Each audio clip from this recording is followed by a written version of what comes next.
기의 시선 집중. 예, 서울의 현재 기온이 영하 9.7도인데요.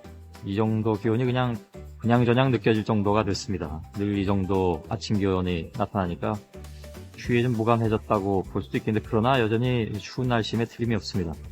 추운 날씨에 밤새 열심히 일하신 분들 수고 많이 하셨습니다.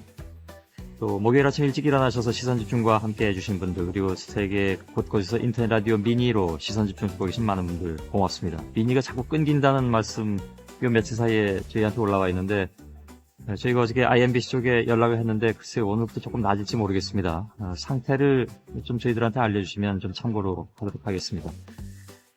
대한인 오늘 중부와 남부 일부 내륙지방에 한파특보가 발효 중인 가운데 서울 현재 기온이 아까 말씀드린 대로 영하 9.7도고요. 남부지방과 제주도는 가끔 구름 많고 호남지방에는 눈이 조금 오는 곳이 있겠습니다.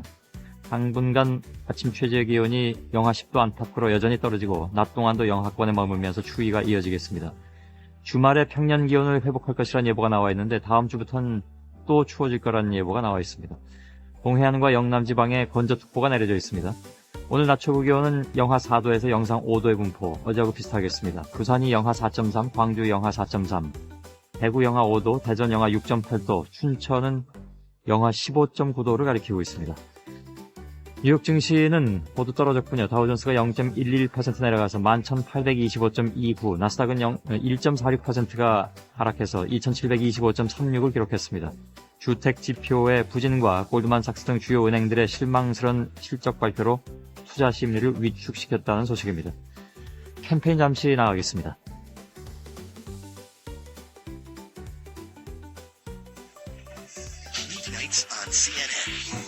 مشاهدينا مع الجزيرة هذا الصباح.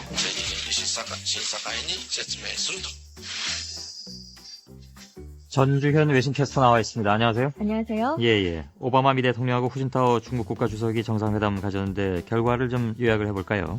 오바마 대통령은 정상회담이 끝난 뒤에 후 주석에게 한반도 긴장을 완화시킨 중국의 역할에 사의를 표했으며 우리는 북한이 추가 도발을 피해야 한다는 데 합의했다고 말했습니다. 북한의 핵 탄도미사일 프로그램은 미국과 동맹국에 대한 증가하고 있는 직접적 위협이라고 지적하면서 한반도의 완전한 비핵화는 우리의 최대의 목표라는 점에 대해서도 합의했다고 밝혔습니다. 예. 그 점에서 북한의 우라늄 농축 프로그램은 북한이 한 약속은 물론 국제적 의무사항의 위반이라고 강조했습니다. 후 주석도 중국과 미국은 한반도의 평화와 안정을 유지하고 한반도의 비핵화를 촉진하며 동북아의 평화와 안보를 달성하기 위해서 당사자들과 협력해 나갈 것이라고 밝혔습니다.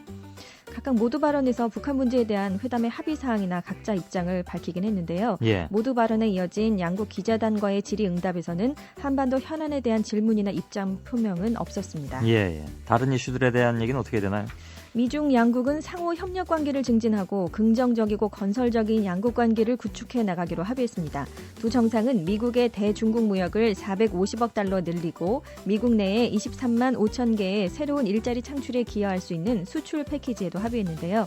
하지만 두 정상은 중국의 위안화 절상 문제나 인권 문제 등과 관련해서는 이견을 좁히지 못한 것으로 보입니다. 예. 오바마 대통령은 미중 양국 간 교역의 공정성을 강조하면서 중국의 위안화 가치가 시장에 의해 좀 더 평가 절상되는 쪽으로 조정될 필요성이 있다는 입장을 전달했는데요. 예. 중국이 보여준 신축적인 자세를 환영하지만 환율은 좀 더 조정이 이뤄질 필요가 있다고 밝혔습니다.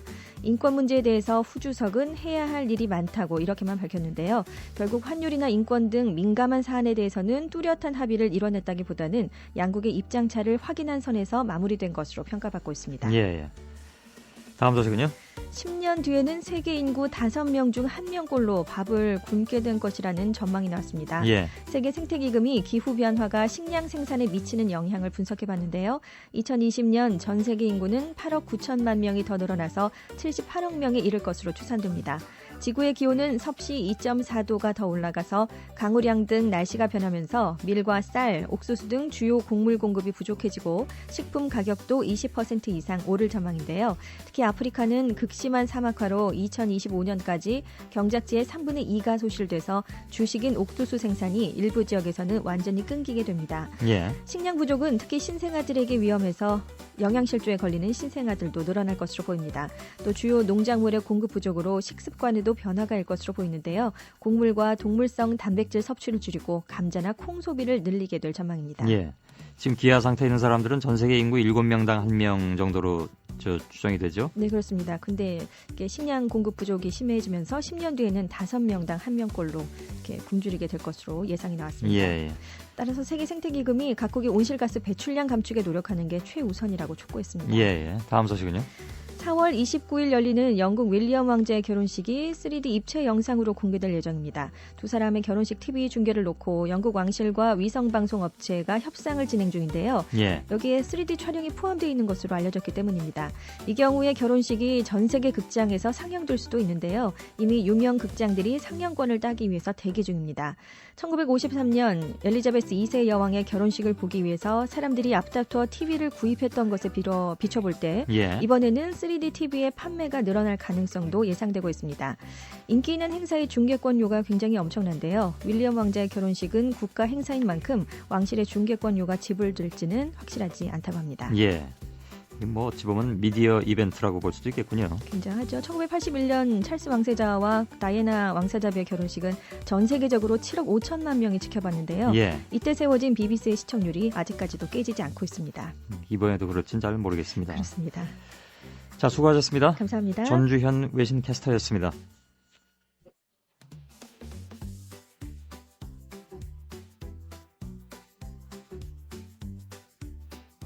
예, 일간 스포츠의 김동환 기자와 함께 스포츠 소식을 알아보겠습니다. 안녕하세요. 네, 안녕하십니까? 예.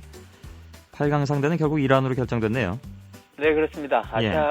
아시안컵 축구대회. 우리 대표팀이 그저께 시주 예선 마지막 경기에서 인도에게 3골 차로밖에 못 이기는 바람에 결국 호주에게 골득실에서 하나 뒤져서 조 2위가 됐습니다.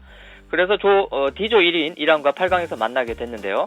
이란이 예전에도 말씀드렸지만 우리나라 호주와 함께 가장 유력한 우승 후보 중 한 팀이기 때문에 될 수 있으면 조 1위로 올라가서 이란을 피하기를 바랐는데 딱 한 골이 부족해서 아깝게 2위가 됐습니다. 예. 그리고 일찌감치 1위를 확정지었던 이란은 오늘 새벽에 열린 조별리그 마지막 경기 아랍에미레이트와 경기에서 우리와 8강전을 대비해서 주전들을 대부분 뺐는데도 3대0의 완승을 거뒀습니다. 예선 3전승을 거둘 만큼 아주 놀라운 경기력 보여줬는데요. 센 팀이긴 하네요. 하지만 우리 목표가 4강 진출이 아니라 우승이기 때문에 어차피 만나야 할 팀 빨리 만난다고 생각하고 8강전에서 총력전을 펼치면 될 것 같습니다. 우리나라와 이란의 8강전은 일요일이죠. 23일 새벽 1시 20분에 열립니다. 8강전부터는 한 번쯤은 그냥 떨어지는 거잖아요. 그렇습니다. 토너먼트입니다. 어찌 보면 그 경기가 결승전 비슷한 경기가 될 수도 있겠군요. 예, 미리 보는 결승전으로 지금 가장 많은 관심을 모으고 있습니다. 예, 이란하고는 그렇게 좀 인연이 좋지 않죠? 네, 아시안컵 대회에서만 이란과 5번 연속 8강에서 만나게 됐습니다. 1996년 대회부터 우리의 8강 상대는 계속 이란일 정도로 어떻게 보면 지긋지긋한 인연을 이어가게 됐는데요. 결과도 썩 좋지는 않았습니다. 1996년에는 당시 알리 다예이라는 그 선수한테 4골이나 내주면서 한국 축구 잔혹사에 남을 만한 2대6의 대패를 당했습니다. 그리고 2004년 대회에서는 3대4로 무릎을 꿇었고요. 근데 2000년에는 우리가 2대1로 이긴 바 있습니다. 또 2007년 대회에서 0대0으로 비긴 뒤에 승부차기로 우리가 4강에 올라갔고요. 결국 8강전 4경기 전쟁은 1승 1무 2패인 셈인데요. 또 이란과 역대 A매치 전적에서 8승 7무 9패로 우리가 약간 열세입니다. 최근 4년간 6차례 대결에서는 4무 2패로 한 번도 이기지 못했습니다. 우리나라가 아시아 최강이라고 이렇게 자부하는데 이처럼 유독 이란한테 고전을 하는 것은 그 이란 축구가 힘과 체력을 앞세운 유럽형 스타일이기 때문이라고 합니다. 우리는 전통적으로 독일이나 이탈리아 같은 체격이 크고 거친 선수들한테 좀 약한 경향이 있는데 아시아에서는 이란이 가장 그런 쪽에 가깝다고 볼 수 있겠습니다. 이번에 월드컵에서도 유럽세한테는 좀 약했죠, 우리가 사실. 네, 그렇습니다. 박지성 선수한테는 이번 이란전이 상당히 개인적으로도 중요하다면서요? 네, 축구 선수 최고의 명예라고 할 수 있는 센츄리 클럽 가입이 이번 이란과 8강전에 달렸다고 할 수 있습니다. A매치 100경기 출전이죠? 네, 그렇습니다. 박지성 선수는 이번 대회를 끝으로 대표팀에서 은퇴하겠다는 뜻을 나타냈는데요. 아까 말씀하신 대로 토너먼트인 8강전부터는 지면 끝이기 때문에 매 경기가 박지성 선수의 대표팀 마지막 경기가 될 수 있습니다. 박지성 선수는 그저께 인도전까지 총 98번의 A매치를 뛰었습니다. 이번 1원전이 99번째가 되는데요. 만일 이 경기에서 지게 되면 박지성 선수의 A매치도 거기서 끝날 수 있습니다. 물론 이긴다면 준결승에 올라가서 100번째 경기를 치를 수 있게 되는 것이고요. A매치 100경기 이상 출전한 선수 그룹 말씀하신 대로 센츄리 클럽이라고 하는데 한국 선수로는 7명밖에 없습니다. 물론 박지성 선수가 대표팀 은퇴 의사를 거둘 수도 있는 일이고 또 지금 은퇴한다고 하더라도 나중에 또 기념 삼아서 친선 경기 같은 데 나올 수 있기 때문에 마지막이라 단언할 수는 없지만 어쨌든 현재 상황에서는 이란과 8강전이 중요한 의미를 지닐 수밖에 없다고 하겠습니다. 북한은 어떻게 하고 있나요?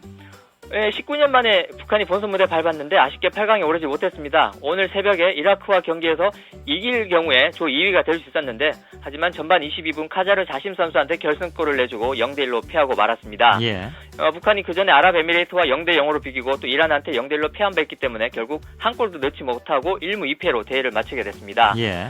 대신에 D조에서 이란에 이어서 이라크가 8강에 올라서 호주와 붙게 됐습니다. 예. 추신수 선수는 뭐 조정까지는 가지 않았다면서요? 네, 연봉 조정 신청을 했던 그 클리블랜드 추신수 선수가 결국 연봉 조정까지는 가지 않고 어제 클리블랜드 구단과 연봉 계약을 했습니다. 계약 기간 1년에 397만 5천 달러, 우리 돈 약 44억 원을 받기로 했습니다.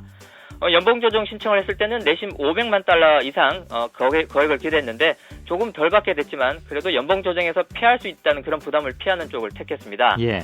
하지만 이 금액만 해도 작년 연봉의 9배에 이르는 거액이고요. 또 역대 한국 선수로는 박찬호, 김병현 선수에 이어서 세 번째로 많은 연봉입니다. 예. 만약 추신 선수 연봉 조정까지 갔다면 클리블랜드 선수로는 처음으로 청문회장에서 구단과 또 얼굴을 붉힐 수 있었고 만약에 패할 경우 구단이 제시했던 훨씬 적은 연봉을 받아들여야 했는데 일단 적정선에서 계약했기 때문에 그런 부담을 피했고요.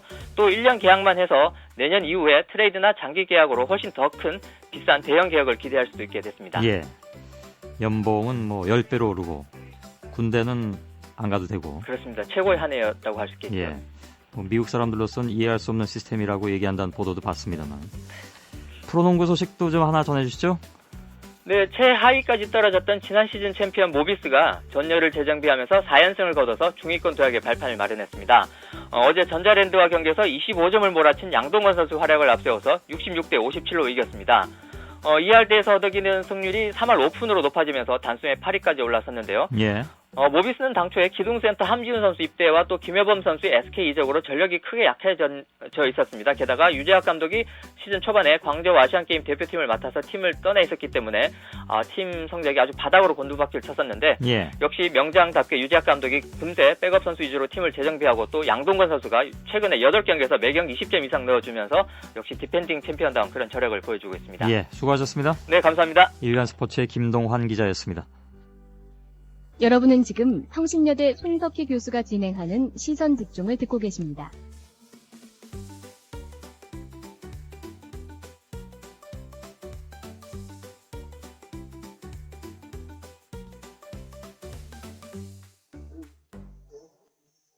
뉴스 포커스를 진행하겠습니다. 3호 해운 소속 3호 주얼리호가 소말리아 해적한테 피랍된 지가 지금 닷새째입니다. 3호 드리머 선원들이 석방된 지 2개월 만에 다시 3호 주얼리호가 이렇게 또 피랍이 돼서 해운업계에 충격이 큽니다. 엊그저께는 국토해양부가 국내 선박회사들하고 대책회의를 열었는데요. 해적 대응 방안을 마련하기도 했습니다. 어떤 대책들이 나왔는지도 좀 궁금하고 어떻게 이렇게 매번 우리가 피해를 봐야 되는지 이것도 좀 답답하기도 하고요. 한국선주협회 조봉기 선원선박팀 팀장을 연결했습니다. 여보세요? 예, 안녕하십니까? 예, 안녕하십니까? 예. 이런 표현 하기가 참 못하긴 한데, 소말리아 해역에서 한국이 봉이다, 이런 소문까지 났다고 보도가 나왔습니다. 그래서 주요 타겟이 이제 한국 선박이다, 이런 얘기들이 나오고 있는데, 실제로 그렇습니까? 글쎄요, 그 해적들 사이에서 실제로 그런 소문이 난 건지 어쩐 건지 저도 알 길이 없습니다만, 예. 우리들 사이에서 그런 얘기가 있는 건 사실입니다. 예. 왜 그런 얘기가 나왔냐면요. 지난번 3호 드리모 때 워낙 고가의 몸값을 지불하고 선원들이 석방되었고, 예. 그다음 몸값이 한 3, 4년 전에 비해서 엄청 천정부지로 높아졌거든요. 예. 이제 그렇기 때문에 그런 얘기가 나왔는데, 특히 우리나라 국민들의 정서가 어떤 사람이 이제 배에 납치되었다 이런 소문이 알게 되거나 언론을 통해서 보도가 되면 예. 내 형제가 잡혀 있는 것처럼 내 부모가 잡혀 있는 것처럼 같이 이렇게 한민족의 느낌을 갖지 않습니까? 예. 네, 그러다 보니까 언론에서도 크게 방송이 되고 이런 것들이 오히려 해적들 입장에서는 몸값을 높이기 위한 좋은 어떤 상황이 아닌가. 예. 그래서 아마 그런 것 때문에 우리나라 사람들을 잡으면 몸값을 높이기가 쉽다, 예. 쉬울 것이다, 이런 추정으로 아마 그런 얘기가 나왔을 거라 생각합니다. 이게 참 그렇다고 관심을 안 가질 수도 없는 거고요. 그렇죠. 고민이네요, 그런 문제에 있어서는. 예, 이게 해적이라는 문제는 문제의 본질상 예. 어떻게 뾰족한 획기적인 뭐 대책이라는 것이 참 힘든 상황입니다. 예, 지난번에 3호 드림호 선원 석방 때 한 100억 원 정도가 들어간 것으로 알고 있습니다. 예, 그렇게 알려져 있습니다. 뭐 사상 최고액이다 이렇게 나오고 있는데 참 그렇다고 해서 이렇게 돌아온 분들을 생각하면 돈이 문제가 아니다라는 생각이 들 수도 있고. 네. 근데 이렇게 되면 또 그 다음에 더 많은 걸 요구할 수도 있다는 걱정도 앞서고. 맞습니다. 그래서 국토부하고 회의에서는 어떤 대책들이 나왔습니까? 예, 국토부에서는 이제 국토해양부 장관님이 나오시고 예. 또 저희 해운회사들 최고 이제 사장님들이 나오셔서 한 자리에 모였다는 게 우선 큰 의미가 있고요. 그래서 제일 큰 의미가 있다면은 최고 경영자 또 장관님이 직접 만나셔서 예. 이 해적에 대한 경각심을 더 강화하고 어떤 그 위험에 대해서 예. 스스로 매우 위험하다, 더 신경 써야 된다라는 이렇게 한 마음을 가졌다라는 게 제일 큰 뜻이 되겠습니다. 해양부에서는 지난번 회의 때 보안 요원을 배마다 탑승시켜서 그 해역을 지나다니는 것을 강하게 권고를 했고요. 예. 또 선원 대피처 선원이 뭐 잠시 이렇게 피할 수 있는 설치를 좀 마련하자. 배 안에요. 예, 배 예. 안에 일정 이제 구역을 그건 특공, 바깥에서 침입 못하게. 그렇죠. 바깥에서 문을 열거나 어떻게 할 수 없도록. 근데 뭐 그게 오랜 동안 계속 그렇게 할 수는 없는 것이고. 그렇겠죠. 예. 한 하루 정도 그 안에서 시간을 보내다 보면 예. 외부에서 이제 구출을 해오는 뭐 그런 식인데요. 선원 대피처를 설치를 하자. 예. 그다음에 늘상 우리가 이제까지 해오고 있던 그쪽 해역에 지나갈 때 어떤 대비책, 대응 요령 같은 것들이 수립되어 있거든요. 예. 이미 우리 민간에서는 자구적으로 수립되어 있는 대응 요령을 좀 제도화시켜서 그 대응 안 하고 요- 있는 배들도 예. 같이 하도록 하자. 이런 게 주요 내용입니다. 민간에서 이미 하고 있는 대응 요령 같은 것이 어떤 겁니까? 예를 들면? 그 해역에 진입하기 전에 예를 들어 당직을 배치한다거나 예. 아니면은 해적이 못 올라오게 뭐 철조망 같은 것을 선측에 쭉 깔아놓는다거나 예. 문을 다시 한번 점검한다든가 뭐 이렇게 우리 스스로 해오던 것들입니다. 예. 근데 그게 뭐 이렇게 크게 물론 일정 부분 도움이 될 수는 있겠습니다만 침입하기로 마음 먹으면 또 침입할 수 있는 그런 상황이겠네요. 그렇죠. 이제까지 우리가 하는 일이라는 것은 예. 있는 해적을 피해 다니고 있는 해적한테 안 붙들리고 그다음에 예. 배 못 올라오게 하고 뭐 이런 것들입니다. 그 보안요원 탑승을 정부 쪽에서 강력하게 촉구를 하고 있다는데 보안요원 탑승시키는 거는 그 경비를 해운사에서 되는 거죠? 예, 전적으로 저희가 스스로 부담할 수밖에 없는 상황이죠. 어느 정도나 비용이 듭니까? 그래서 지금 그 해역을 한번 들어가서 해역을 빠져나오는데 일주일에서 길게는 한 10일 이상 이렇게 걸리는데 예. 그 천사에서 요구하는 보안 수준에 따라서 값이 더 비싸지기도 하고 싸지기도 하지만 보통 한 4만 불, 5만 불 정도 우리나라 돈으로 한 5천만 원 내외라고 생각합니다. 몇 명이 고용되는데요? 통상 4명인데요. 예. 선사에서 더 많은 사람, 더 심한 무장을 요구하는 수도 있고. 예. 예. 그럼 이제 회사 그렇게 되면 더 쪽에는 많아지는 거죠. 해운 회사 쪽에는 좀 부담은 되겠군요.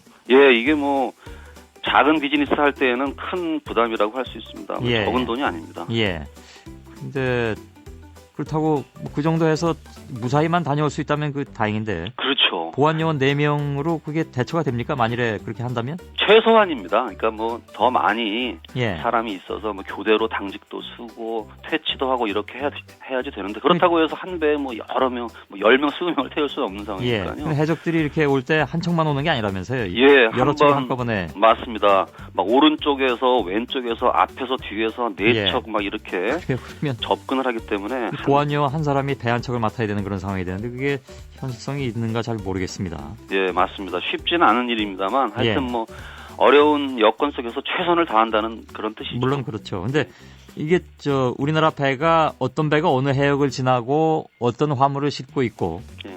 이런 걸 소말리아 해적들이 다 그 사진에 다 알고 있다면서요. 근데 그게 영국 쪽에 무슨 그런 걸 컨설턴트하는 이게 참 웃기는 그런 컨설턴트가 되겠습니다만 그런 팀이 있다면서요. 글쎄요, 그것도 이제 음모론 비슷하게 그렇게 놔두는 얘기인데요. 예. 왜 우리가 그렇게 추정을 하냐면 겉으로 보기에 정말 조그만 배 아닙니까? 예. 그 모터에 기름을 꽉 채워봐야 얼마 가지도 못할 배가 넓은 공해상에서 나타나서 돌아다닌단 말이죠. 예. 그렇다면은 그 근처에 모선이 있을 것이다. 예. 큰 배가 작은 배를 싣고 큰 바다까지 나와서 저짓을 할 것이다라고 우리는 추정을 하게 되는 거죠. 예. 큰 바다에서 어떤 배를 하나 찾는다는 것 자체가 힘든데 그러게. 그 배를 찾아왔다고 한다면 그 배의 위치를 알고 왔다라고 추정이 되는 거죠. 그건 뭔가 이제 그래서 이제 아까 말씀하신 그런 얘기들이 나오는 겁니다. 예. 그걸 지금 그러나 찾아낼 수는 없는 거잖아요, 그죠? 그렇죠.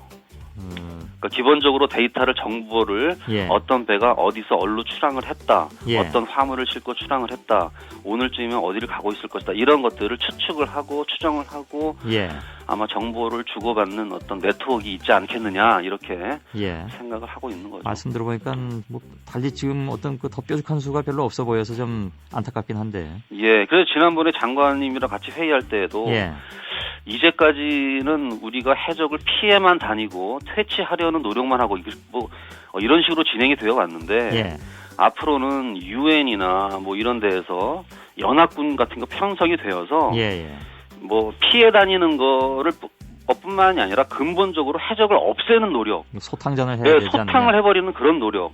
뭐 소말리아를 좀 더 잘 사는 나라로 경제 원조를 하든지 어떻게 하든지 간에 간단치 않은 문제군요. 해적이 좀 없어지도록 하는 노력이 필요하다. 3호 주얼리호는 지금 어떻게 지내고 있다고 혹시 소식 들으셨습니까? 아니요, 뭐 저희들이 뭐 알 수가 없습니다. 그런가요? 뭐 회사랑 이렇게 비밀리에 통화를 하고 있겠죠. 뭐 알려진 바는 없습니다. 걱정이네요. 알겠습니다. 잘 들었습니다. 감사합니다. 한국선주협회 조봉기 선원선박팀 팀장이었습니다.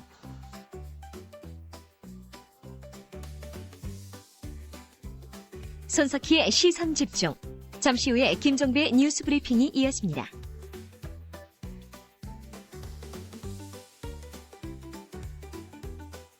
(60초) 풍경입니다. 첫 여성 ROTC 작년에 이제 시작됐죠. 요즘 추운 날씨 속에 성남에 있는 학생중앙군사학교에서 겨울 훈련에 여념이 없다고 하는데 잠깐 좀 찾아가 봤습니다. 가지고 왔던 웃음과 눈물을 다시 갖다 놔라. 알겠어? 네! 학교로 보내버려. 멀리. 총기. 자, 장구류 신속하게 착용한다. 45번 한정인 교육생. 완료. 빨리 나가. 차로 정렬.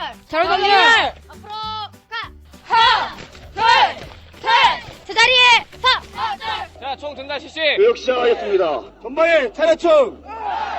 소총 잡은 손 위치. 왼쪽으로 돕니다. 팔. 수저총 할 때 총 수직으로 세운다. 확실히 빼. 팔 더 빼. 맞습니까? 복창 소리. 피하고 하나. 할 수 있도록 한다. 알겠나? 네. 여기서 이렇게 하고 치는 거야. 1점 안 돼도 되는 거야? 둘 다 앞을 봐야 돼. 한 번만 더 해줘. 같이 연습해줘. 세워봐. 세워서.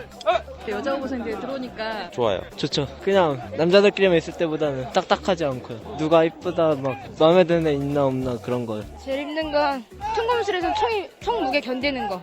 그게 제일 힘든 것 같습니다.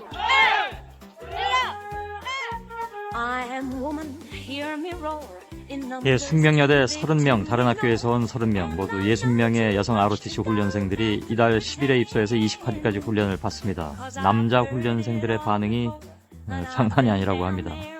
얼마나 반가울까요? 헬렌 레디의 I am woman. 이 노래는 어디서 이렇게 오래된 노래를 잘 찾아냈는지.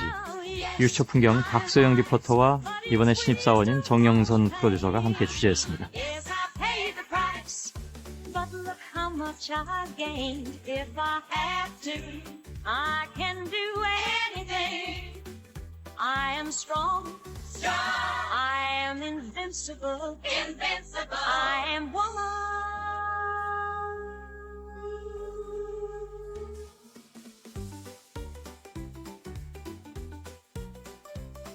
여러분께서는 지금 출근길 시사정보 프로그램 손석희의 시선집중을 듣고 계십니다. 뉴스브리핑을 시작하겠습니다. 시사평론가 김종배 씨, 안녕하십니까? 네, 안녕하세요.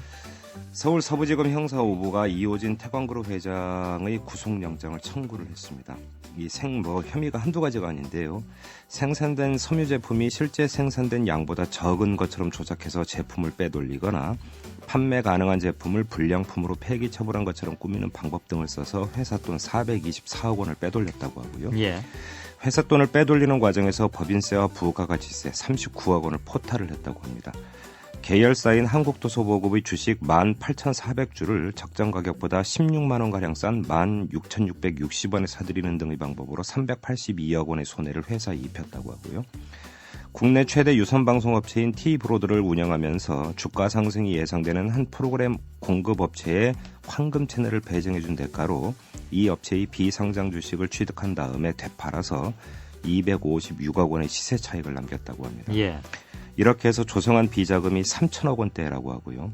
만든 차명 계좌만 7천여 개를 헤아린다고 합니다. 굉장하네요. 네, 검찰이 100일 동안 수사해서 이 같은 혐의점을 밝혀냈는데 하지만 가장 중요한 정관계 로비 혐의는 전혀 밝히지를 못했다고 합니다. 예. 한겨레 보도인데요. 방송통신위원회의 종합편성 및 보도 전문 채널 승인 태스크포스 팀의 관계자가 말하기를 이 방송 사업자들 전체 이익에 도움되는 방향으로 종편 채널 지원 문제를 고민하고 있다. 이렇게 말했습니다. 예.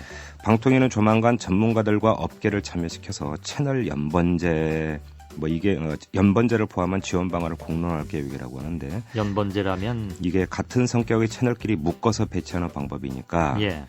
종편과 지상파 일단 종합 편성을 한다는 점에서는 같은 성격 아니겠습니까? 예. 그러니까 종편 채널을 지상파 옆 채널로 줄 수도 있다 이런 이야기가 되는 거겠죠. 예, 제일 첨예한 문제인데요. 그렇습니다. 이 최시중 방통위원장도 지난해 10월 국회에서 종편 선정 후 행정지도로 이 채널을 관리할 수 있도록 하겠다 이렇게 말한 바가 있었습니다. 예.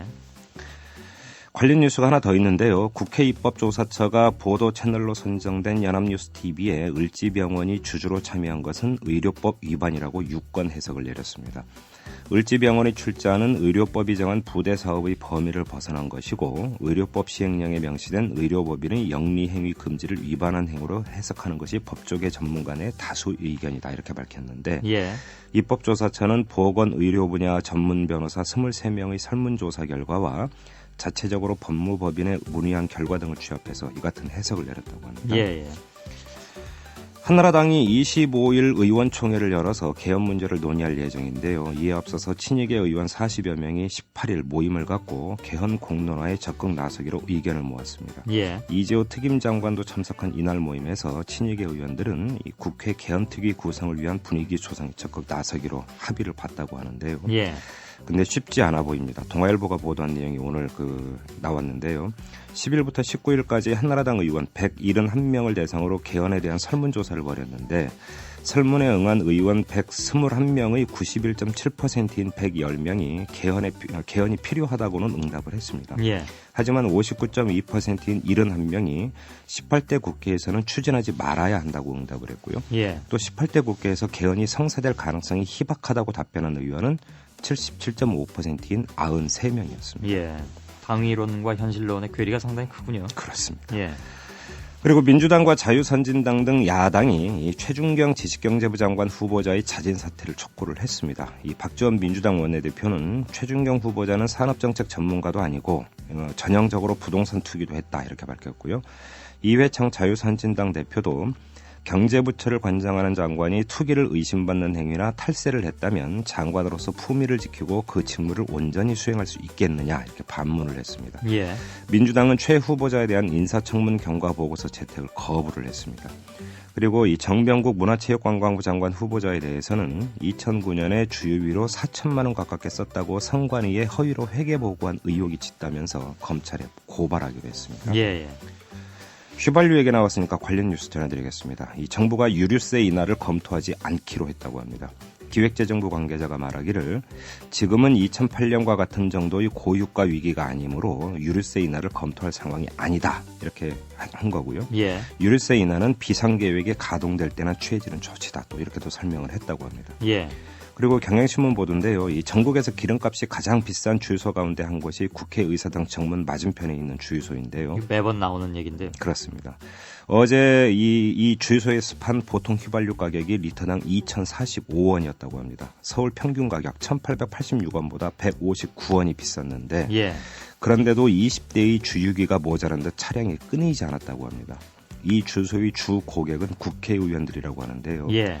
국회의원은 매달 110만 원의 유류비와 35만 원의 차량 유지비를 지원받기 때문에 기름값에 크게 신경을 쓰지 않는다. 이런 얘기가 되겠습니다. 예. 게다가 이 주유소에서는 포인트가 쌓이면 이불이나 세제, 전기 제품 등 다양한 사은품을 준다고 하네요. 그래서 세금으로 기름 넣고 사은품도 챙길 수 있다. 이것도 한몫하고 있다고 합니다. 예. 그 이불, 전기 제품 이런 거 안 주고 기름값 내리는 게 더 낫지 않나 싶기도 한데 아무튼 마케팅 전략이 좀 다른 모양이군요. 그렇습니다. 예.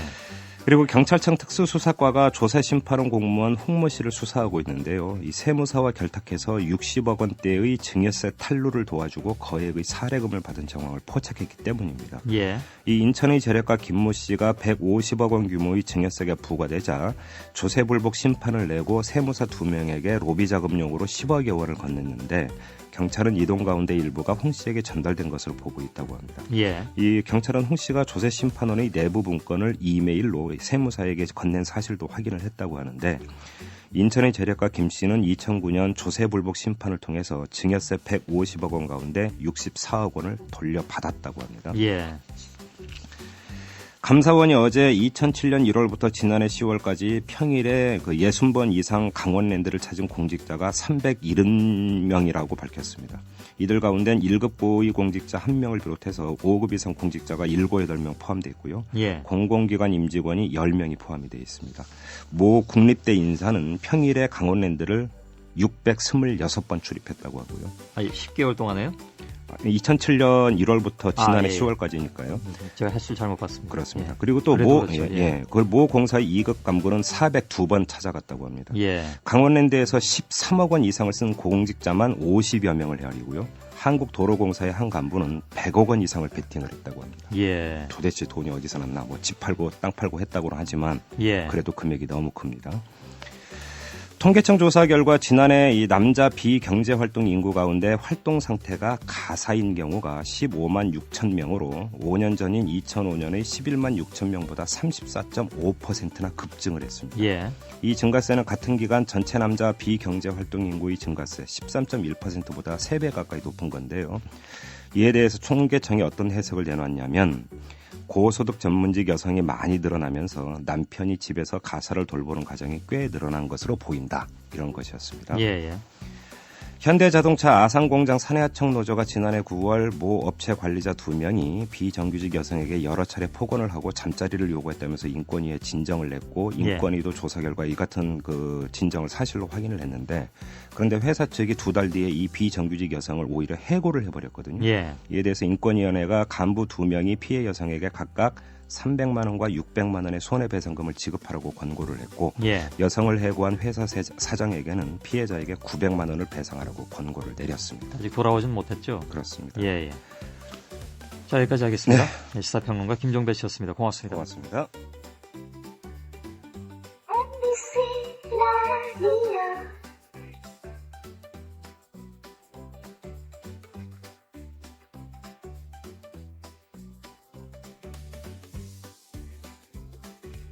예, 과학 비즈니스 벨트 입지 문제가 이제 혹시 제2의 세종시 논란으로 번지는 게 아니냐 이런 얘기들이 나오고 있네요. 과학 비즈니스 벨트까지 포함해서 계획됐던 세종시 수정안이 무산됐기 때문에 원점에서 재검토해야 된다 이런 의견이 청와대에서 나왔고 지역 간 유치 경쟁이 또 치열해지고 있는 것 같습니다. 한쪽에서는 당초 대통령 공약대로 충청권에 유치해야 된다 이런 목소리가 커지면서 논란이 일고 있습니다.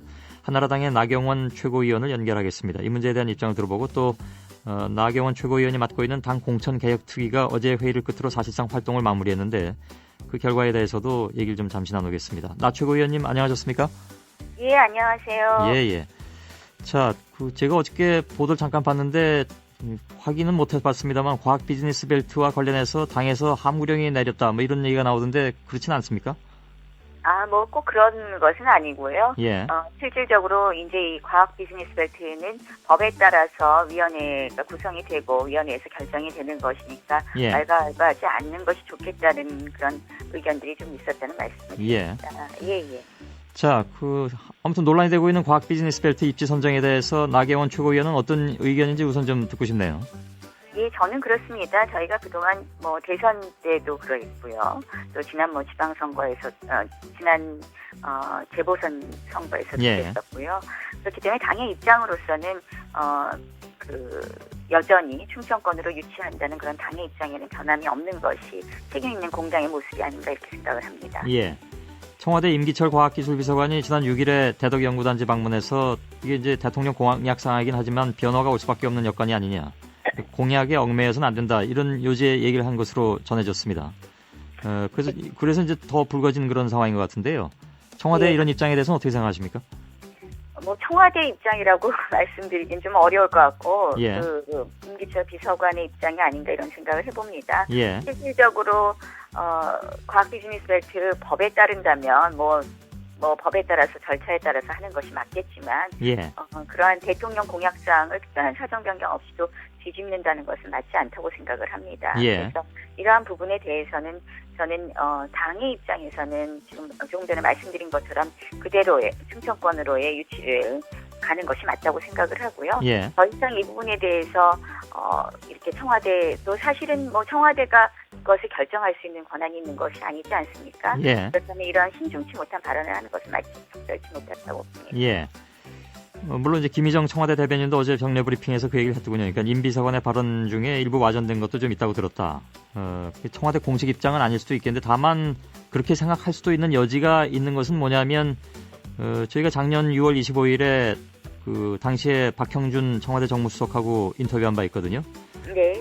그때 얘기가 비슷한 얘기가 나왔었습니다. 그러니까 수정안 자체가 행정부처가 들어가는 자리에 과학 비즈니스 벨트를 넣는 것인데 그래서 이제 예산을 8조 5천억 원 원안에 잡혔던 것에서 3조 5천억 원을 더 추가할 수 있도록 한 건데 수정안을 폐기하고 원안대로 간다면 8조 5천억 이상은 넣을 수가 없기 때문에 과학 비즈니스 벨트가 세종시에 들어가는 것이 무산되는 것이다. 이런 요지의 발언을 한 바가 있어서요. 그래서 그때부터 이미 그 상당 부분 이런 것이 이제 청와대 기류가 아니냐라고 읽혀진 부분이 있거든요. 글쎄요, 수정안 통과를 이제 전제로 해서 수정안에 대한 필요성 이러한 부분에 역설하다 그런 말씀을 하셨는지는 잘 모르겠습니다만, 예. 그래서 과학 비즈니스 벨트 법안은 대선 공약에서 이미 세종시 수정안과 상관없이 이야기가 예. 나온 부분이거든요. 그래서 예. 이러한 것을 특별한 사정 변경 없이 입장을 바꾸는 것은 저는 맞지 않다고 생각합니다. 알겠습니다. 네. 그 정도원 최고위원이 어저께 그런 얘기를 했던데요. 청와대 임기철 비서관의 발언 때문에 이게 평지풍파가 일어나고 있는 것이 아니냐. 그래서 문책해야 된다 이런 주장도 내놨는데 혹시 거기에는 동의하지 않으십니까?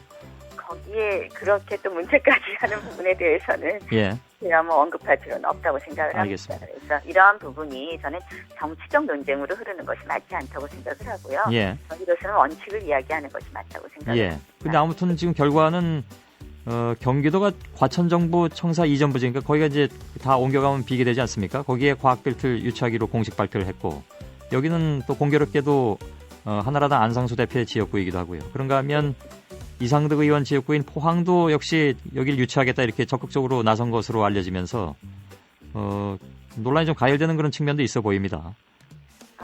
저는 그런 의미에서도 당이 이러한 부분에 대한 입장 변화를 이야기하는 것은 맞지 않다고 생각을 합니다. 예.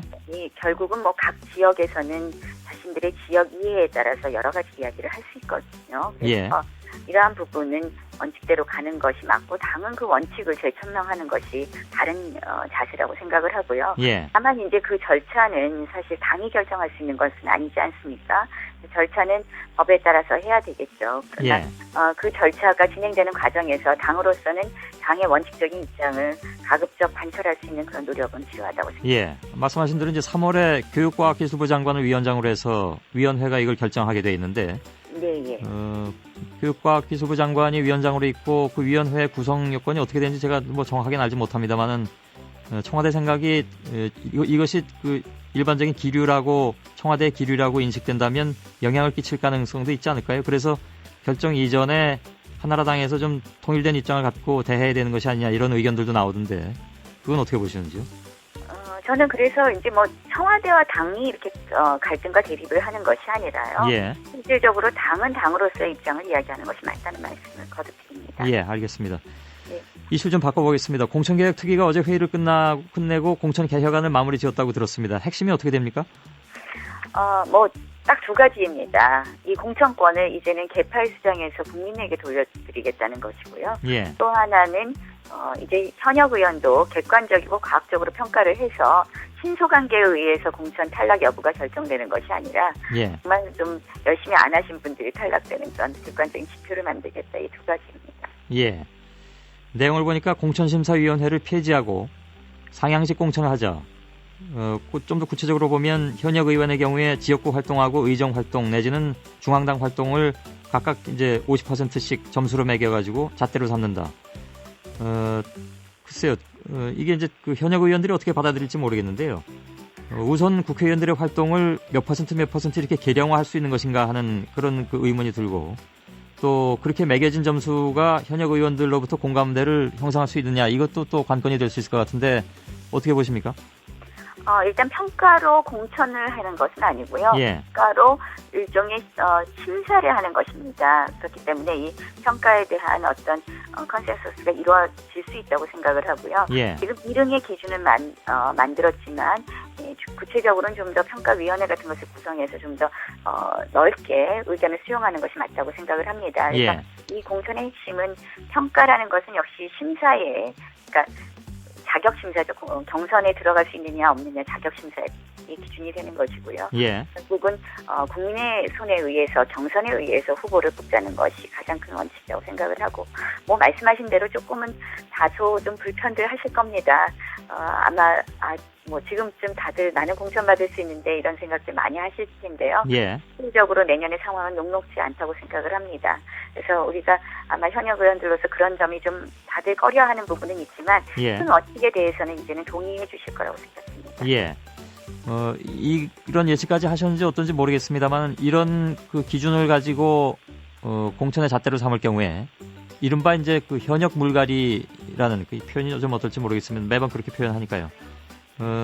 그 비율이 더 높아질 것이라고 봅니까? 여태까지의 그 비율보다도? 저는 실질적으로 꼭 이 현역 물갈이를 늘 이야기하는 것 자체가 좀 문제가 있다고 생각을 합니다. 예. 특히 이제 물갈이를 위한 물갈이가 항상 문제가 되었었던 것이거든요. 지난번 공천에서도 보였던 것처럼요. 근데 저희가 어느 정도 이제 전략 공천 비율을 20%까지 두는 부분도 있고요. 예. 기타 또 경선에서도 저는 문제 있는 현역의 경우에는 뭐 심사에 의해서 그 자격 요건은 통과가 된다고 하더라도 경선에서 걸러진다고 생각을 합니다. 그래서 뭐 그런 인위적인 교체율, 우리가 늘 뭐 한 40%씩 교체해야 된다, 그런 인위적인 교체율에는 이르지 못할 수도 있지만 저는 자연적이고 합리적인 교체율은 채울 거라고 생각을 합니다. 그래서 교체율이 높고 낮고가 중요한 잣대가 된다고 생각하지는 않습니다. 공천을 잘하고 못하면. 좀 더 들여다보니까요. 지역구 활동 50%는 교체 여부 15%, 경쟁력이 20%, 적합도 15%. 그리고 의정 활동이나 중앙당 활동 같은 경우에 50%는 여기에 이제 국감 우수의원 수상 경력이라든가 법안 발의 횟수, 의원 총회와 당 행사 참석 여부, 부처 공무원 평가, 이런 것들이 이제 들어가 있던데요. 또 한 일견으로 보자면 현역 의원들한테 오히려 더 그럼 유리한 측면이 있지 않나 하는 생각도 할 수 있을 텐데. 이 부분은요, 교체 여부 뭐 이런 것은 현역들을 평가하는 겁니다. 그러니까 현역들이 과연 다시 경선에 나갈 수 있느냐 없느냐를 하는 기준이고요. 신인의 기준은 다르게 만드는 것이 맞는 거죠. 그러니까 신인이야 뭐 법안 발의라든지 이런 걸 할 수 없는 것이고요. 그러게요. 지금 나열한 것은 바로 현역을 점수 매기는 그런 기준이고요. 알겠습니다. 사실은 이것도 1등의 기준에 불과하지 좀 더 의견을 모아야 된다는 말씀을 드립니다. 우선은 당 최고위원회 보고하고 검토가 1차 관문이 될 것 같은데, 최고위원 회의의 보고는 아직 안 되는 상황이죠? 예, 그렇습니다. 이제 이 안을 근거로 당원 당규 개정안을 만들었고요. 그래서 이러한 것의 점검이 어제 모두 끝났습니다. 그래서 다음 주 중으로는 최고위원회에 보고하려고 하고 있습니다. 알겠습니다. 한 가지만 더 다른 질문 좀 드리겠습니다. 최준경 지식경제부 장관 후보자에 대해서 야권에서 일제히 지금 반발을 하고 있습니다. 여당에서는 그냥 가자는 그런 입장인 걸로 알고 있는데, 나 최고위원께서도 같은 생각이신지요? 예, 그렇습니다. 저는 사실 이제 이 인사청문회에 대해서 많은 국민들의 의견들이 있습니다.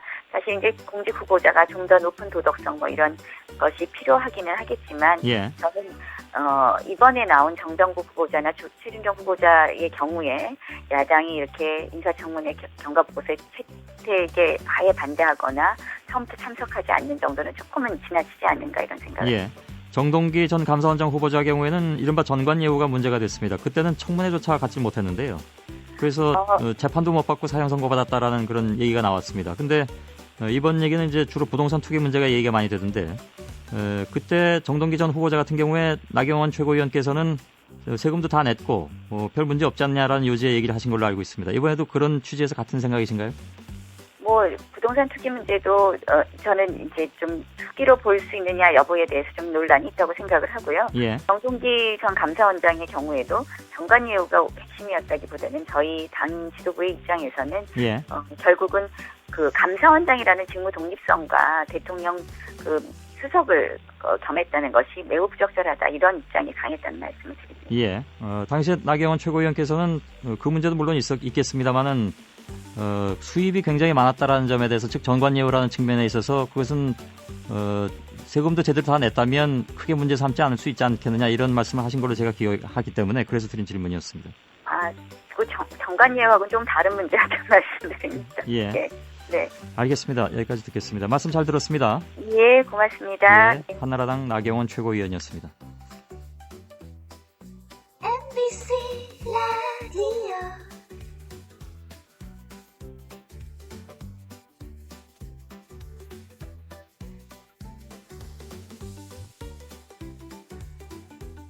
예, 강원도 교육청하고 교과부가 좀 부딪히고 있네요. 주로 이제 부딪히는 첫 번째 이유는 고교 평준화 문제인 것 같습니다. 강원도는 고교 평준화를 하겠다고 하고 교과부에서는 안 된다고 하고 이것이 이제 주요 요지인 것으로 보이고 있는데 최근에 이런 문제뿐만이 아니라 체벌 전면 금지 문제라든가 등등 해가지고 교과부하고 이른바 진보 성향을 보이고 있는 교육감들 사이에 좀 갈등이 있는 것은 틀림없어 보입니다. 민병희 강원도 교육감이 이주호 장관에게 교육감이 뭐 미운 오리 새끼냐 이렇게 좀 감정적인 발언도 쏟아냈다고 하는데요. 이 문제 오늘 좀 얘기를 하겠습니다. 민병희 강원도 교육감 연결되어 있습니다. 여보세요? 예, 안녕하십니까? 예, 안녕하십니까? 예. 우선 그 경기도 3개시, 강원도 3개시, 그러니까 강원도 같은 경우에는 춘천, 원주, 강릉인 걸로 알고 있습니다만 고교 예. 평준화 실시를 위한 법령 개정 검토가 진행 중이라고 들었습니다. 예, 예. 여론 수렴은 어느 정도나 돼 있는 건가요? 뭐 실제로 그 여론 수렴은 다 거쳐서요. 예. 뭐 3분의 2 이상이 찬성하는 것으로 해서 정리가 돼서 교과부에 올렸습니다. 예. 교과부에서는 받아들이지 않을 그런 가능성이 큰 것으로 나오고 있는데 이게 원래 권한은 누구한테 있는 겁니까? 사실상 지금까지는 시도교육감들의 권한으로 인정을 해왔고, 예. 다만 최종적으로 이제 교과부령 개정을 요구해서 교과부령 개정을 하는 것으로 되어 있는데, 예. 지금까지는 100% 다 시도교육청에서 요구한 대로 다 승인을 해줬었지요. 예. 이번에 교과부 입장은 좀 다른 것 같습니다. 왜 다르다고 생각을 하시는지요? 글쎄요, 뭐 저도 사실 지난 수요일 2월 12일인가요? 중앙 그 모 일간지에 경기도와 강원도 교육청이 도입하려던 이제 교육 평준화 제도를 예. 교과부가 유보할 수 있다라는 기사를 보고 황당해서 이제 그래서 장관님 면담을 여러 번 요청을 했습니다. 예. 그런데 이제 만나지 못했고요. 마침 엊그제 전국 시도교육감 협의회 장관님이 오시기 때문에 그때 만나서 이제 정확한 얘기를 나눴습니다. 예. 근데 그날 장관님께서 이제 제가 물었습니다. 그 고교평준화 유보의 진위가 무엇인지를 물었는데 장관님께서는 아직 결정된 것은 없다고 이제 말씀하셨습니다. 공식 입장은 안 나왔으니까요. 예. 그렇지만 이제 뭐 좀 이런 실무자로부터 그 평준화 결정하기에는 좀 미흡한 부분이 있었다. 그래서 뭐가 미흡하냐 예. 그랬더니만 좀 준비가 부족하다. 그리고 비서련 학교 문제가 있다. 이런 말씀하셨어요. 그래서 저는 아닙니다. 우리는 20년을 준비했습니다. 예. 그리고 그동안 우리 도민들의 열망이 컸고 그것을 해야만 되는 필요성 그리고 사실 그거 하나로 제가 당선된 거나 마찬가지다. 예. 도민들의 뜻이니까 꼭 이제 이렇게 할 수 있도록 교과부령 개정을 해달라 요청을 했습니다만은 제가 보기에는 아직은 그런 의사가 아닌 듯한 느낌을 예. 받았습니다. 두 차례 여론조사를 하신 걸로 알고 있습니다. 예. 찬성 의견이 어느 정도 나왔나요? 고교 평준화에 저희가 대해서? 교과부에 이제 이거를 개정을 하기 위해서 용역을 준 그 용역팀에서 조사한 바에 의하면 예. 70%가 넘게 나왔습니다. 그 3개 지역에서요. 춘천, 원주, 강릉.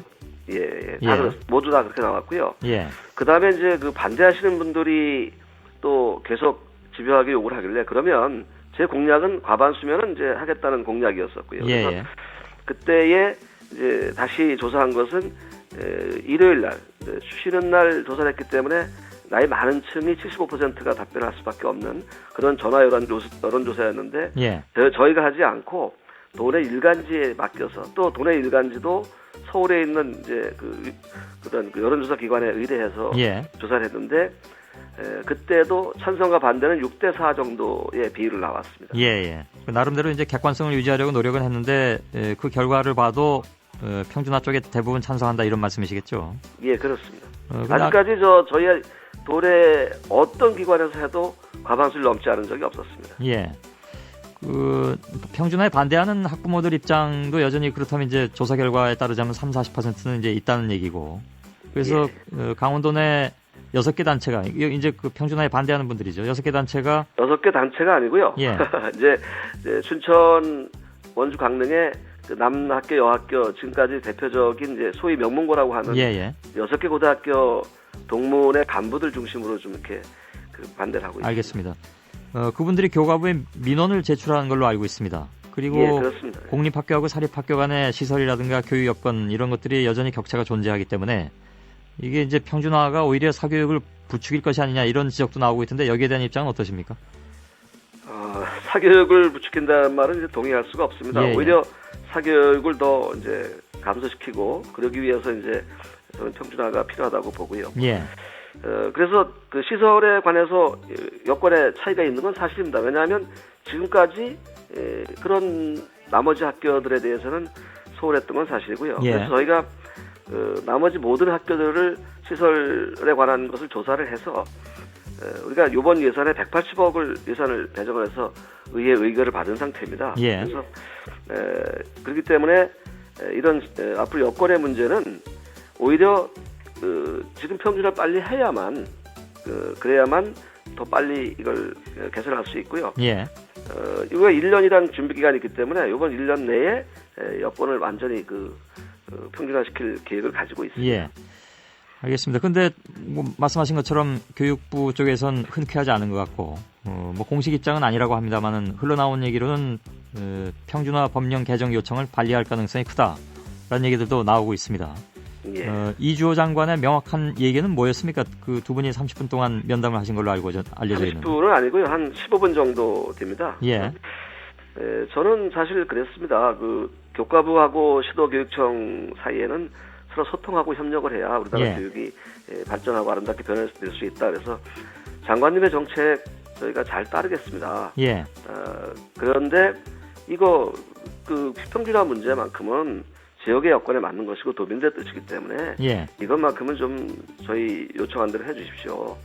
그렇게 했을 때 사실 명확한 말씀은 없으셨지만은 예. 제가 보기에는 이게 바로 손을 들어주기가 좀 어렵다 이런 예. 알겠습니다. 뉘앙스를 받았습니다. 본질적인 문제로 잠깐만 좀 들어가 보겠습니다. 결국은 이래서 예를 들면 체벌 문제 역시도 그렇고요.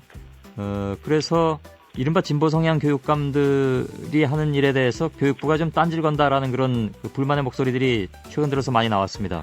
예. 그 흐름에 같은 선상에 있다고 보십니까? 예, 좀 그렇게 보고 있습니다.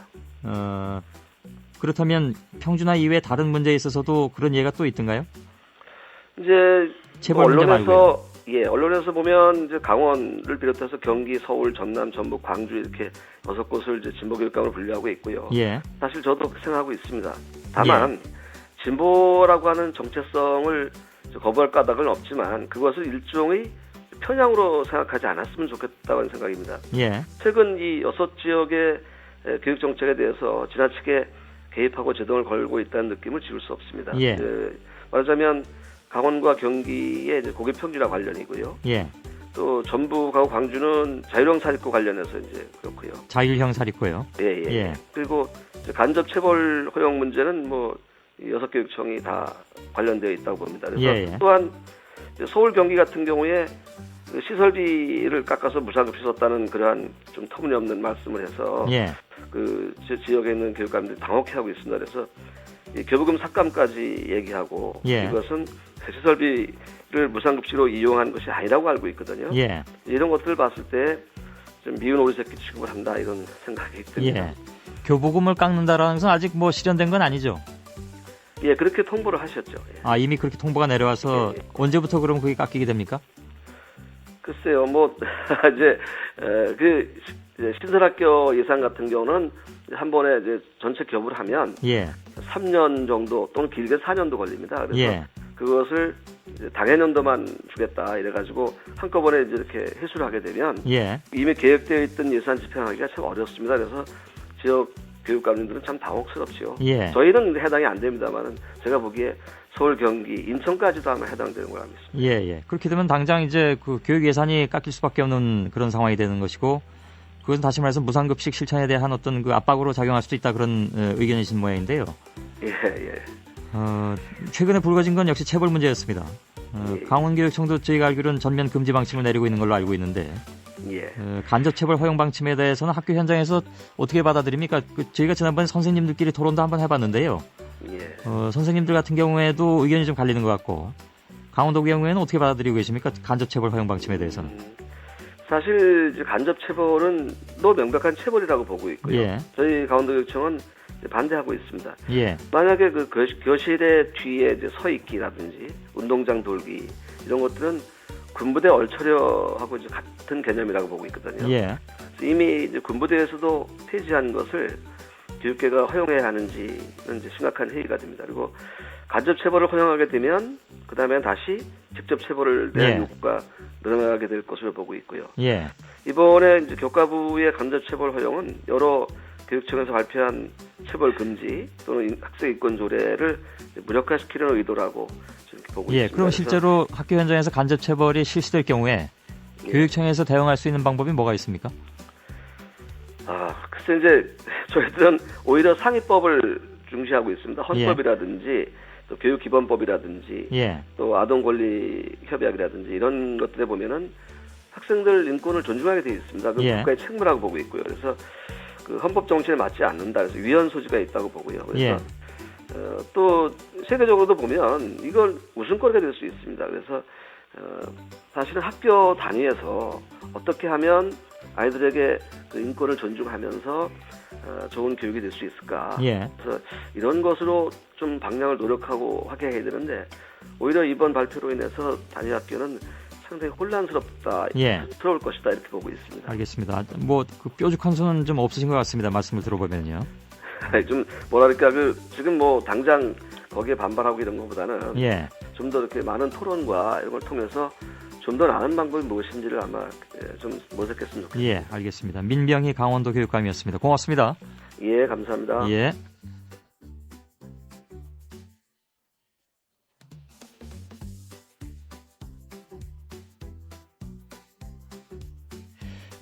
마지막 순서 진행하겠습니다. 최근 들어서 대학 청소 노동자들의 고용 문제 굉장히 좀 몇 번에 걸쳐서 이슈로 불거지고 있습니다. 최근에 집단 해고 통보를 받은 홍익대 외에도 동국대, 한양대, 연세대 등 상당수 대학들이 비슷한 갈등을 겪거나 아무튼 진토 끝에 합의점을 찾기도 했는데 이 문제 어떻게 개선할 수 있는 방법이 없는가 하는 문제를 놓고 오늘 민주노동당 홍희덕 의원을 잠시 좀 연결하겠습니다. 여보세요? 여보세요? 안녕하십니까? 안녕하세요. 홍의원입니다. 홍익대 사태와 관련해서 청소노동자 근무 환경 개선과 고용 불안 해소를 위한 좌담회를 마련하신 걸로 알고 있습니다. 네, 그렇습니다. 영화배우 김여진 씨를 비롯한 청소노동자들을 지지하는 사회 각계각층의 사람들이 모여서 이제 고민하는 자리였고요. 홍대의 경우에 문제는 분명하죠. 첫 번째는 고용 승계였고요. 두 번째 임금 인상, 세 번째 상식적 수준의 이제 수당 지급입니다. 전체 노동자들의 열악한 근무 환경과 고용 불안의 문제는 바로 간접 고용 때문이라는 것들에 모이신 분들과 함께 동의를 했고요. 사실 간접 고용 문제는 대학 청소 노동자들만의 문제도 아닐 정도로 아니죠. 그래서 본질적인 해결책이 있다라면 직접 고용이라는데 의견을 같이 했습니다. 그래서 학교 입장에서 보자면 직접 고용이 아무래도 경비가 더 들 수 있기 때문에 그래서 이제 아웃소싱으로 대치되면서 나타난 현상인데 쉽게 그렇게 다시 돌아가겠습니까? 쉽게 돌아가지는 않는 동안 사실상 직접 고용한다고 그래서 비용이 그렇게 생각하는 것처럼 많이 들질 않죠. 왜냐하면 청소업체에 가져가는 이윤이 중간에서 많이 발생하기 때문에 결단만 한다면 얼마든지 직접 고용도 가능하다고 봅니다. 혹시 그게 직접 고용과 간접 고용의 비용 차이가 어느 정도 되는지 조사하신 내용이 있으신지요? 특별히 조사가 구체적으로 된 것은 없는데요. 예. 지방자치단체들의 그 청소 용역이 또 있지 않습니까? 예. 그런 것들을 그 비용 추계를 해보면 대동소이하지 않겠느냐라고 봤을 때 그렇게 생각합니다. 그러면 학교 쪽에서 직접 고용해서 간접 고용으로 바꾼 그 이유는 뭐라고 보고 계십니까? 우선은 책임을 사용자로서의 책임을 지지 않겠다라는 것입니다. 예. 아시다시피 우리 이분들의 그 처우가 너무나 열악하기 때문에 예. 혹여라도 그 노동조합이라도 결성하고 하면 사용자 입장에서 책임을 져야 되지 않겠습니까? 예.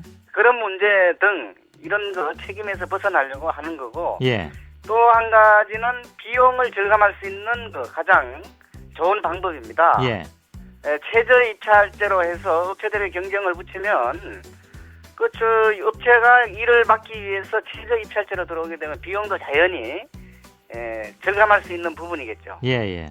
근데 말씀하신 것처럼 비용은 간접이든 직접이든 그게 큰 차이가 나지 않는다면 아마 첫 번째로 말씀하신 것이 학교 입장에서는 더 유리하다고 판단하기 때문에 그렇게 했을 가능성도 있는데 그래서 직접 고용으로 돌리기가 그만큼 어려워진 것이 아닌가 하는 그런 그 생각도 좀 하게 됩니다. 예, 그렇습니다. 예. 그러면 좌담회에서 나온 개선안은 아까 말씀하신 그건가요? 그러니까 직접 고용으로 돌리자는 거 이외에는 다른 방법이 없나요? 예를 들면 이제 다른 우선에 직접 돌리기가 사실상 그렇게 쉽지는 않지만 근본적인 문제는 직접 고용이라는 것이고요. 그 이전에 이제 예컨대 최저 입찰제를 최저임금에도 미치지 못하게 포괄적으로 하는 그런 체결이라든지 이런 것들부터 좀 막아보자는 그런 여러 가지 대안들이 나왔습니다. 그러니까 예를 들면 용역업체를 선정해서 계약을 맺을 때에 최소한 그렇죠. 하한선, 그러니까 어느 정도 이하로까지 내려가는 것은 막는다. 이런 제한이 필요하다는 거겠죠? 그렇습니다. 그럼 그거는 예를 들면 관련 법안이라든가 이런 걸 만들어야 되는 건가요? 그 관련 법안은 꼭 만들지 않아도 되고요. 예. 우선 세 가지가 아니겠습니까? 1년마다 이제 청소 노동자들의 그 업체를 재계약을 하기 때문에 그렇게 하게 되면 재계약을 하는 그 동시에 또 계약을 맺었던 노동자들의 계약 관계도 1년 단위로 하지 않습니까? 그러다 보니까 매년 고용 불안에 이제 처해 있습니다. 그래서 그 고용 불안을 막기 위해서는 반드시 그 계약 체결할 때 기존의 청소 노동자들을 고용을 승계한다라는 조항을 넣는다는 것 하나 하고요. 근데 그거는 방금 말씀드린 최저 입찰제에도 학교가 예상하고 있는 그런 예산 추계가 나오거든요. 거기에서 너무 동떨어지게 최저 입찰 금액을 갖고 오면 최저임금에도 미치지 못하는 수밖에 없다는 일이 발생하거든요. 첫 번째 말씀하신 것은 비정규직법에 대해서 수정이 필요하다는 그런 얘기가 될 텐데요. 그렇습니다. 그럼 결국은 또 국회에서 얘기해야 될 문제인데 그것도 그렇게 쉬워 보이진 않네요. 쉬워 보이지 않는 거는 이 정부의 노동 유연화 정책이 너무나 강구하다 보니까 오히려 그 비정규직을 보호하는 그런 법이나 정책에 대해서는 사실상 지금의 국회의 형편으로 봤을 때 이야기조차 꺼내놓지 못하는 실정입니다. 알겠습니다. 홍익대 같은 경우는 아직까지 학교 측에서 반응이 없는 상황이라고 들었습니다. 몇 번 만나보기도 했거든요. 저를 비롯한 사회단체에서 만나봤는데 말로는 고용 승계를 하겠다. 또 처우 개선도 하겠다 그러는데 실질적으로 그것을 말로만 해서는 안 되는 거 아니겠습니까? 그렇다면 입찰을 할 때 전제 조건에 기존 노동자들을 고용하는 업체에 배점을 더 주겠다. 알겠습니다. 이런 거라도 좀 집어넣으라고 요구하는 거죠. 알겠습니다. 못할 일이 없는데도 하지 않는 거죠. 말씀 잘 들었습니다. 네, 감사합니다. 민주노동당의 홍희덕 의원이었습니다. 어리와 귀머거리인 척할 줄 알아야 합니다. 저장할 수 없는 지점까지 물건을 밀지 마십시오. 내가 아기를 키우는 한 그녀는 이곳에서는 누구도 차를 훔칠 수 없다고 약속했습니다. 세 사람은 침묵했다. 나는 눈을 반쯤 감고 손가락으로 이마를 가볍게 문질렀다. 남인 건강이 안 좋아. 굳게 약속했고 마지못해 평정을 되찾은 그는 나에게 별장으로 이어지는 길을 내려가기엔 참얼미가 좀 있지 않느냐고 물었다. 양쪽에 조명이 있어 위험하지 않습니다. 위험한 두 사람도 암묵적으로 동의했다. 시원한 밤바람이 은은한 꽃향기를 실어 나릅니다. 기강에 남아있는 향수와 화장품의 향을 날려보세요. 문득 어렸을 때 할아버지가 내 손을 잡고 계피나무를 심던 일이 생각났다. 나무는 나무를 연결합니다. 지금쯤에는 공으로 변했을 것입니다. 다음 날 아침 일어나자마자 토시 부인으로부터 전화가 걸려왔다. 그녀의 이름이 나오는 것을 보자마자 그녀가 오늘 링에서 말썽을 피우고 싶어 한다는 것을 알았습니다. 신사숙녀 여러분, 가장 부족한 것은 기쁨입니다. 이들에게는 한 가지 공통점이 있습니다.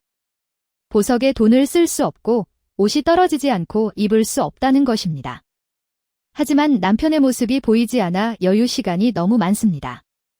약간의 소문이 있더라도 돋보기를 사용하여 모든 세부사항을 검사하여 명확하게 확인하겠습니다. 추측할 필요 없이 그냥 알아두세요. 어젯밤 내가 파티를 떠난 후 그 사람들은 머리를 맞대고 DMI 사이의 이야기를 분석했을 것입니다. 노부인은 어젯밤에 몸이 피곤해서 회복할 수 없다고 수백 번이나 약속했습니다. 이번에는 제가 직접 가보도록 하겠습니다. 당연하게도 문에 들어서자마자 선제 공격을 가해 중앙에 앉게끔 유도했다. 언제부터 그녀가 거기 앉을 차례가 되었나요? 할머니가 나를 미워한다는 것은 알았지만 이 정도로 미워할 줄은 몰랐다. 나는 어린 시절부터 동급생이었고 함께 자랐습니다. 그 후 그들은 모두 부유한 집에 시집을 갔는데 그들 모두가 결혼을 했고